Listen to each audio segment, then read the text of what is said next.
La bourse, ça peut faire peur. On imagine tout de suite des traders qui crient devant des écrans. Mais en réalité, investir en bourse aujourd'hui, ça peut se faire en 5 minutes depuis ton téléphone.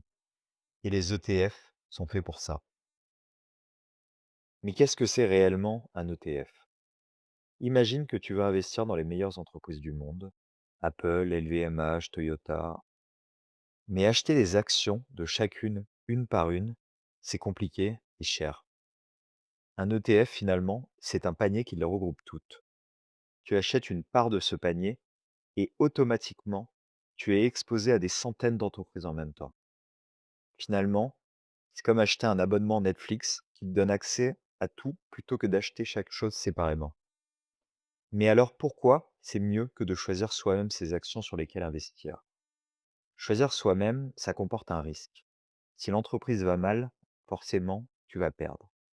Alors qu'avec un ETF, si une entreprise s'effondre, ça représente qu'une infime partie du panier. L'impact est minime. Et les frais sont en plus très bas, entre 0,1 et 0,4% par an, comparé à un fonds géré par une banque qui te facture souvent 2%. La différence sur 20 ans est énorme. Mais il y a quand même des erreurs à éviter. Tout d'abord, vendre quand ça baisse. La bourse, tu le sais, monte et descend, et c'est normal. La panique peut faire vendre au pire moment. Mais toi, tu investis sur le long terme, il ne faut pas regarder tous les jours. Et la deuxième erreur, c'est de se compliquer trop la vie.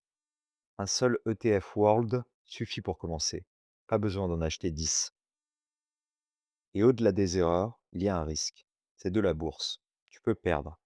Il faut investir uniquement de l'argent dont tu n'as pas besoin avant 8 à 10 ans. Tu peux retrouver mon article complet sur zeroalibre.fr en description. L'épisode 5 de lundi sera consacré à la SCPI.